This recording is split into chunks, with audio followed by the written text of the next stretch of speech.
Bienvenue à toutes et à tous et ravi de vous retrouver sur cette vidéo consacrée aux clés de l'astrologie conditionnaliste avec la présentation de la théorie des âges. Au début des années 60, Jean-Pierre Nicolas, le père de l'astrologie conditionnaliste, a eu l'idée géniale d'émettre l'hypothèse que l'espèce humaine avait intégré à travers ses horloges biologiques internes le cycle sidéral de chaque planète.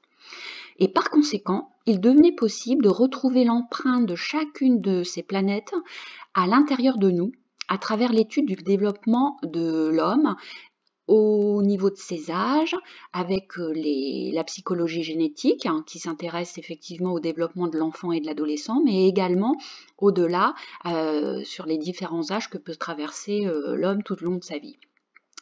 Et une partie des travaux de Bernard Blanchet a été d'approfondir et d'enrichir notre connaissance de chaque planète en effectuant cette mise en lien et ce phénomène d'aller-retour entre d'un côté les découvertes de la psychologie génétique et de l'autre les connaissances dont on disposait déjà au niveau de la connaissance des planètes et de l'influence qu'elles pouvaient avoir sur l'homme.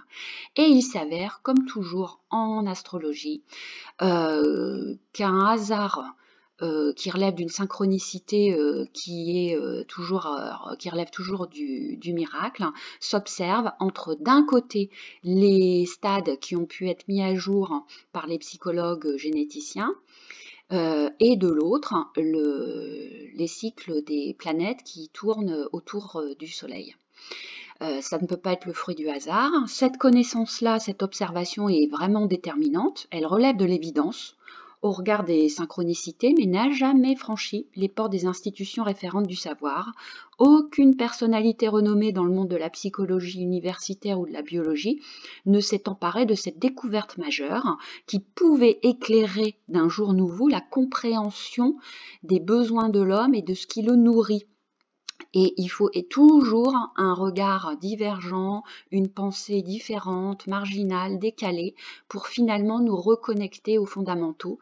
C'est incroyable la cécité que peut avoir le regard commun sur lequel s'organise notre société et qui évacue systématiquement tout ce qui peut, je dirais, nous rattacher à notre essence. C'est toujours à chaque fois interpellant. Donc on s'aperçoit, par exemple, que le premier stade qui correspond au stade lunaire, puisque c'est la Lune qui a la révolution la plus courte, elle tourne autour de la Terre en 27-28 jours, donc ça correspond au premier mois, au cycle évidemment féminin, donc ça c'est pas non plus le fruit du hasard. Et cette Lune-là, sur le plan astrologique, renvoie à tout ce qui est sécurité de base, à la confiance première en soi, où on a le sentiment effectivement d'être porté par l'environnement et d'être dans un climat sécure. C'est aussi le lieu de la récupération et du sommeil. Et bon, c'est vrai que lors du premier mois de l'enfant, il y a quand même une importance du sommeil et de ce rythme-là qui est central, je dirais, dans ces premières semaines. Les psychologues du développement se sont aperçus qu'on était sur le stade de l'indifférenciation intérieure-extérieure, ce qui signale qu'effectivement l'enfant n'a pas suffisamment, je dirais, de maturité sur le plan neuro, je pense que de toute façon c'est là, il n'y a pas suffisamment de maturité sur le plan neuro pour pouvoir poser son regard avec suffisamment d'insistance sur l'extérieur, fixer les autres.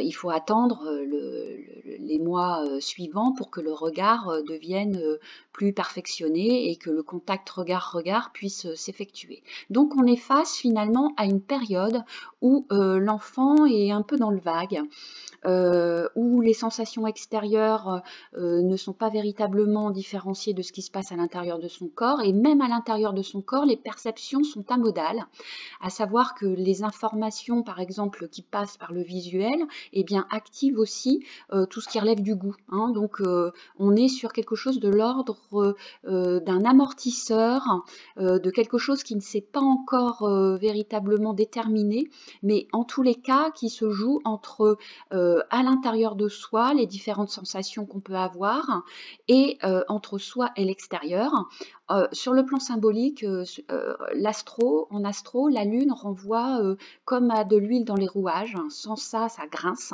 La personne est toujours en surchauffe lorsque la Lune n'est pas bien intégrée.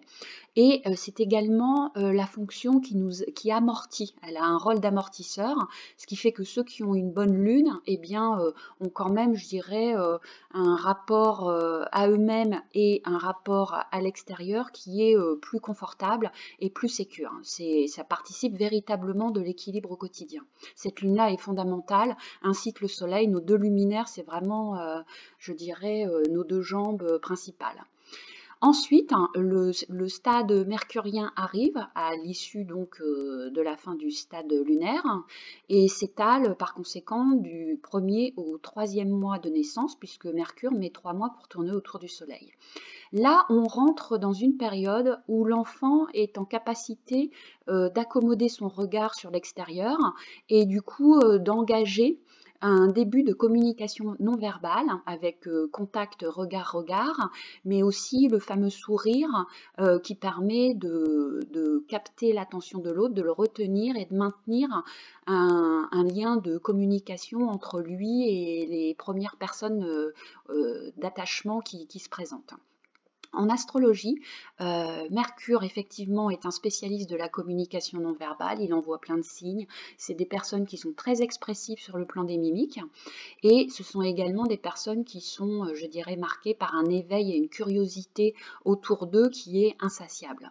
Ce qu'on repère dans le développement de l'enfant, c'est qu'on est effectivement aux prémices de la communication non verbale, le regard devient explorateur et puis on voit émerger les premiers signes de la communication non verbale, visuelle, mais également émotionnelle. Alors l'émotionnel se trouve avec Vénus, qui est le stade suivant. Lorsque Mercure a fait le tour en 3 mois, ensuite c'est Vénus qui prend la relève jusqu'à 7 mois et demi. Et là, eh bien, se forgent les premières empreintes affectives et les premiers attachements, tout ce qui relève du langage sensoriel et émotionnel. On est véritablement sur, je dirais, la construction, la matrice de ce qui va, dans un second temps, lorsque la personne sera adulte, expliquera les coups de foudre, parce qu'elles prennent racine lors de ces premières empreintes affectives. C'est ce que dit Boris Cyrulnik.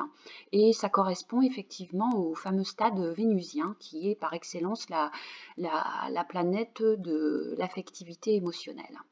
Et les Vénusiens sont en aptitude à toucher les autres, à les séduire et par conséquent à déclencher du plaisir entre eux et les autres. Et ce qui fait que généralement, ils sont, lorsque cette fonction-là est bien intégrée, ils sont particulièrement appréciés et recherchés.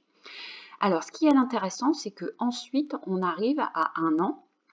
Et à 1 an, comme par hasard, c'est le tour que la Terre met pour faire le tour du Soleil. Et là, les psychologues se sont aperçus que c'était une période déterminante qu'ils appellent le stade du miroir et de l'imitation. On est sur l'acquisition de la station verticale et puis il y a également une flambée des activités intentionnelles où l'enfant cherche à avoir un impact sur l'autre, à capter son attention, mais cherche aussi à se servir de l'autre comme modèle. Et bien effectivement, on est sur cette fonction-là solaire qui renvoie sur le plan astrologique à l'éveil de la conscience, mais aussi de l'identité, au premier repère qu'on arrive à se construire de sa place personnelle et la fameuse confiance en soi dont se nourrit le jeune enfant, le bébé encore à 1 an, d'où l'importance effectivement d'un regard bienveillant qui est porté sur lui pour nourrir cette confiance en lui qui sera fondamentale pour la suite de son parcours de vie. On bascule ensuite entre 1 an et 2 ans dans le fameux stade sensorimoteur des psychologues qui nous renvoie entre 1 an et 2 ans au stade martien où là on active davantage l'intelligence du corps avec l'idée que l'enfant est chargé d'impulsion, qu'il est en réaction, mais aussi qu'il recherche le rapport de force et il est en prise directe avec l'ici maintenant, en éprouvant l'environnement, mais également en étant éprouvé par lui en fonction des actions qu'il peut déclencher.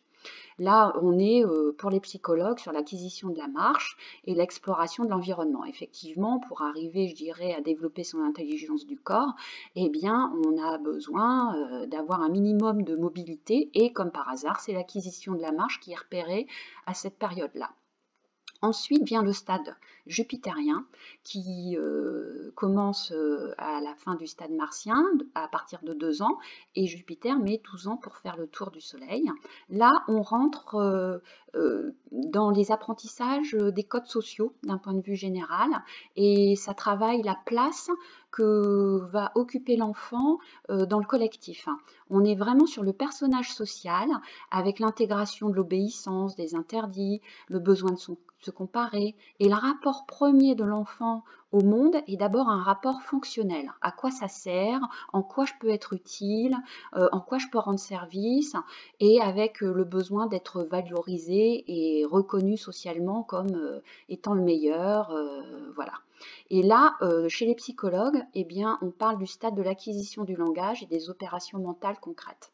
Donc effectivement, pour comprendre le monde, eh bien, l'enfant a besoin d'être en situation de manipuler et de faire fonctionner, je dirais, le comment de tout son petit monde autour de lui pour ensuite apprendre, se faire donc les premiers repères temporospatiaux, et puis également intégrer les règles du collectif avec, je dirais, la nécessité d'intégrer tout ce qui relève des interdits avec le fameux complexe d'Oedipe.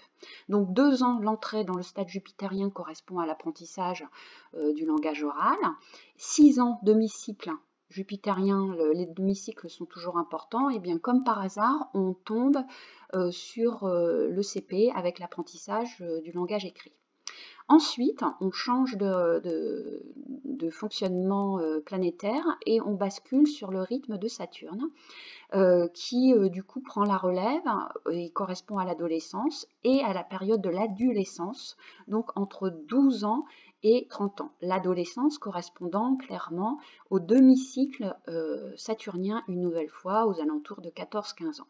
Et là, on est face à une distanciation par rapport à ce qui est vécu dans l'instant T et avec une ouverture au niveau de la pensée sur l'hypothético-déductif. C'est ce que repèrent les psychologues, à savoir que le cerveau est suffisamment mature pour nous permettre d'envisager d'autres possibles, d'où des questionnements métaphysiques, la volonté de remise en question, du sens critique, mais aussi l'insatisfaction qui peut caractériser les Saturniens, parce que on sent toujours qu'il existe d'autres possibles à explorer.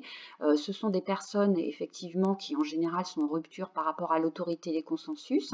Là, l'autorité des consensus, c'est le stade jupitérien, et eux, les Saturniens, eh bien, essaient de trouver un chemin hors des sentiers battus, hors des normes, et du coup développent un sens, je dirais, aigu de la recherche et de l'aventure, mais c'est toujours en lien effectivement avec, je dirais, les situations concrètes qui sont envisagées autrement. Alors vous remarquerez que j'ai pris des couleurs, hein. Ça va nous servir, c'est un code couleur qui va nous servir ensuite pour le système RET, deuxième conceptualisation majeure de Jean-Pierre Nicolas. Donc tout ce qui est jaune correspond au principe de plaisir et donc un rapport, je dirais, au monde affectif et personnel. Ensuite, tout ce qui est vert regroupe les planètes qui ont un rapport tangible au monde, soit par le corps, soit par, je dirais, l'intégration des codes sociaux et la place qu'on occupe dans le monde en collectif, ou bien l'exploration d'autres terres inconnues avec le Saturne. Il s'avère donc que la synchronicité des stades eh bien, se maintient tout le long de la vie de l'homme, dans l'ensemble de ses âges. Et le stade uranien, finalement, couvre la période de 30 ans à 84 ans. Il s'agit d'une période où l'adulte est globalement en pleine force de l'âge, hein, c'est-à-dire que le demi-cycle, il est autour de 40 ans. Et là, on est face à un adulte qui est normalement en capacité de s'affirmer, de s'engager, d'avoir des responsabilités, de manifester des valeurs d'indépendance, d'éthique, de principe. Il y a une idée de verticalité, hein, avec Uranus très forte, de sens du devoir. Il s'agit effectivement de personnes en général très rigoureuses et qui sont dans la maîtrise. Donc toutes ces valeurs-là, finalement, ce sont des valeurs qui sont reconnues comme correspondant à l'âge adulte lorsqu'il est bien assumé, entre guillemets. Et lorsqu'on rentre dans le quatrième âge, eh bien le quatrième âge dans la société correspond à 85 ans. Et comme par hasard, ça correspond à l'entrée dans le stade neptunien. Et là, effectivement, il y a un phénomène de décrochage des personnes âgées, où on est davantage lointain, où on fonctionne un peu sur un mode radar, avec des intuitions, des pressentiments, on prend ces informations d'ailleurs, il y a quelque chose en tous les cas d'une distanciation et d'un appel, je dirais, à d'autres aspirations que celle simplement de s'engager, de se réaliser, de s'imposer, de s'affirmer, voilà. Là, on passe véritablement, on commence à mettre un pied de l'autre côté du miroir et on met les deux pieds avec le cycle plutonien. Là, le cycle plutonien est hors de portée de la théorie des âges, puisque elle met 249 années pour faire le tour du Soleil.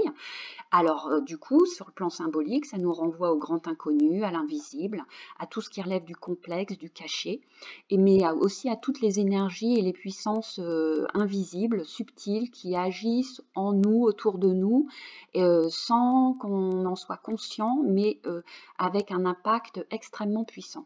Pluton a accès au secret. Pluton est également une planète qui est grain de sable, à savoir qu'on peut la qualifier de perturbatrice. Elle introduit un élément imperceptible dans le système qui, par effet domino, eh bien, ensuite le renverse, le déstabilise et le perturbe tellement profondément que parfois le système explose en son sein. Et c'est toujours effectivement à partir de ces éléments-là périphériques. Alors, il y a une autre chose que je voudrais aborder, parce que là c'est pareil, on se retrouve une nouvelle fois à parler des mêmes choses, mais en utilisant un autre canal. Le fameux Maslow a édifié une pyramide qui synthétise l'ensemble des besoins humains fondamentaux. Et comme par hasard, on retrouve toutes les fonctions planétaires à l'intérieur de cette fameuse pyramide. Avec la Lune et Mars qui sont à la base, donc besoin de protection, sécurité, besoin également de répondre à tout ce qui relève du physiologique, de l'instinct de survie, donc tout ça c'est Mars, c'est martien. Ces deux planètes-là sont très particulières, on les abordera, elles sont au socle de sa pyramide, et on les abordera à travers le système RET parce qu'elles ont des places véritablement très spéciales. La Lune est quelque part infiltrée partout, hein, c'est le premier mois de naissance, mais ensuite se rejoue à chaque stade une intégration, je dirais, supérieure de cette première empreinte lunaire. J'aborderai parce que c'est vraiment passionnant. Et puis Mars est la seule planète qui finalement ne suit pas le déroulement des âges que je vous ai mis juste à côté. Parce que Mars se situe là, alors que Maslow le situe à sa base. Tandis que les autres, eh bien finalement, leur développement renvoie précisément au fameux cycle que je viens de vous décrire. Donc la première année, Mercure, Vénus et le Soleil, donc tout ce qui est jaune, besoin d'être aimé, compris, investi affectivement, de faire l'objet d'attention, de stimulation et d'appartenir à une famille. Hein. L'appartenance familiale est un socle également qui permet, lorsqu'elle est suffisamment sécure et nourrissante sur le plan narcissique, d'accéder au stade suivant, le stade jupitérien, avec besoin de reconnaissance, d'être utile, d'estime de soi, d'avoir de la valeur et d'occuper une place. Quelque part, on est à cheval entre le Soleil et Jupiter. hein, parce que le besoin identitaire et de reconnaissance est repéré dans les deux. C'est pour ça que je les ai associés. Ensuite, on bascule sur Saturne-Uranus, donc voilà, on suit la chronologie. Saturne-Uranus, là, on est sur des besoins d'accomplissement avec Uranus, d'affirmation, mais aussi d'exploration, de découverte, de création, d'expérimentation.